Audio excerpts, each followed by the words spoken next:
Omerta, New Age Mall Goth. Hey everyone, so if you know me, you know that I'm really into new metal. I've been into that particular genre since I was like, I don't know, like 8 years old, honestly. Like, it's been pretty much all my life, really. I was raised on it. Um, my my dad introduced me to Korn and stuff like that, and then I discovered stuff like Linkin Park and Evanescence, and that was really what I was into, and I'm still into. I'm still very much in that sort of scene. Bands like Spineshank, Static X, Deftones, obviously, stuff like that. But there is sort of like this new metal revival happening. You see like these new artists popping up like Wargasm that are kind of like, having like features with Fred Durst and, stuff like that. And there's a lot of artists popping up, especially the past, like, I'd say like 5 or so years, that have really sort of worn their new metal influences on their sleeves.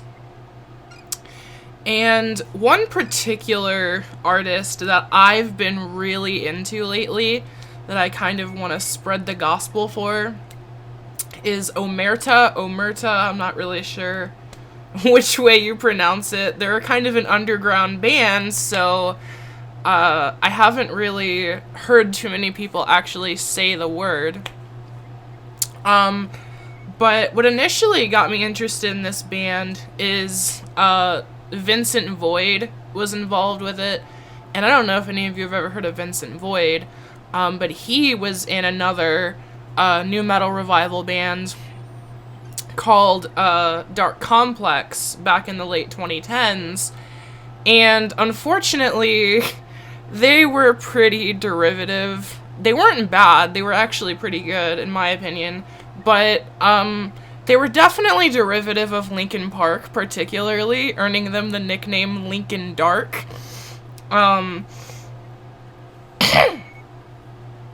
Also, sorry, I'm still getting over a cold, so if I sound weird, that's why. But yeah, they earned the nickname Linkin Dark. And if you go listen to their music, especially on their second album, they wore their inspirations for Linkin Park on their sleeve, to say the least. Especially in songs like Erase. But either way, I actually did appreciate the project, and I did like having a band sort of have modernized Linkin Park-like music. So when I heard he was involved with this band, I think he's like the producer or something like that, or the songwriter or something like that. It got me really interested. And apparently, after doing some research, Ross Robinson, which, if anyone is familiar, is like basically hailed as like the godfather of nu metal itself, produced lots of legendary nu metal albums, most notably being Korn's first 2 albums. He said that Omerta is the new age of nu metal, or something to that effect, the new generation of nu metal. And honestly, like, if you get the stamp of approval from Ross Robinson, I think you're doing pretty well for yourself. So, very cool. They only have one full studio album out at the moment.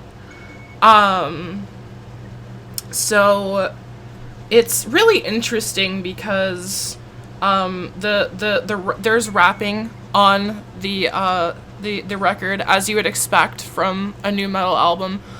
And the rapping is really good. I feel like a lot of nu metal kind of suffers from this like really bad, like corny white boy rapping.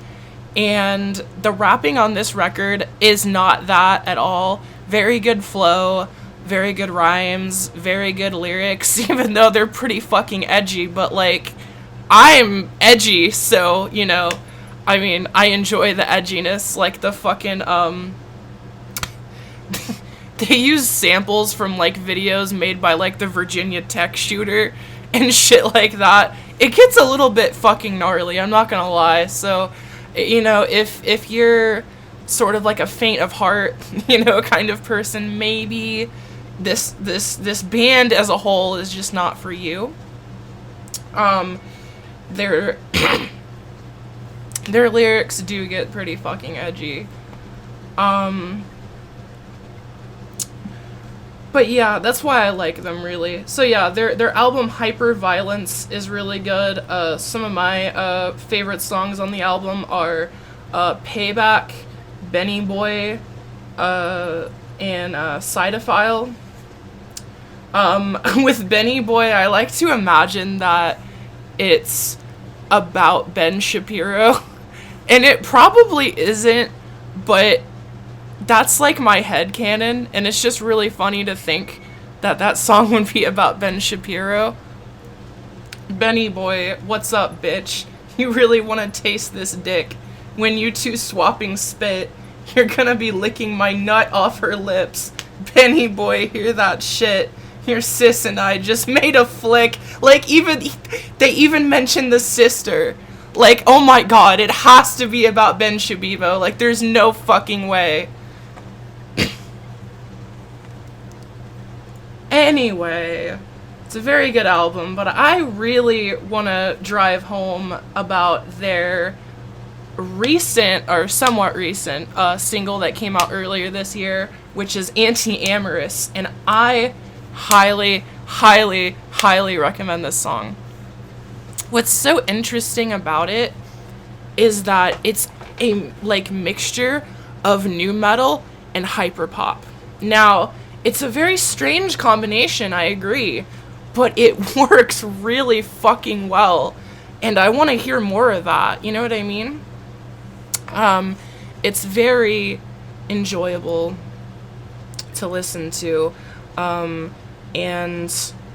I know, like, hyperpop definitely gets a lot of shit, but, like, also so does nu metal. Like, nu metal is definitely, like, becoming more of a respected genre in recent years, I would say, especially with bands like Deftones and Korn and stuff like that. But hyperpop is also shat on a lot, so it's just kind of interesting that these two subgenres from very different eras of music sort of, like, both were, like, kind of shit on during their, you know, like, initial, like, run, and just, like, combining these two, it sounds so nice, because I love both. I love hyperpop, you know, I love me some 100 Gex, I love me some Glaive and stuff like that, and I also, of course, love nu metal, so it's just such a great combination for me, and I really look forward to the new music that they're hopefully going to be putting out this year. I think I read somewhere that that's what they're going to be doing. They're going to be putting out some new music later this year. So if that's still the case, I mean, it's probably going to be pretty soon, right? There's not that much of this year left, so one could only assume. If there is a whole album that sounds like that, and it comes out this year, it will be my favorite album of this year by far. This song is my favorite song to come out this year by far. And yeah, maybe it's your thing, maybe it's not your thing, but I highly recommend that you try to go check it out. Alright, thanks for listening. Bye.